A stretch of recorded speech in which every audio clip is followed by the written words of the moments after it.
पुरुषसूक्तम् ॐ सहस्रशीर्षा पुरुषः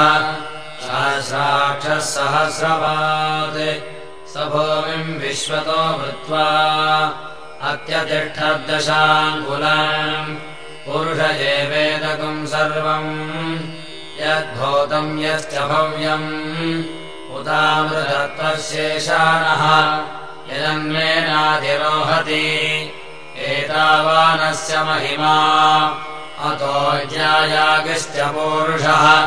पादोऽस्य विश्वभूतानि पादस्यामृतम् दिवि त्रिपादोऽर्धमुदयत्पुरुषः पादोऽस्येहाभवात् पुनः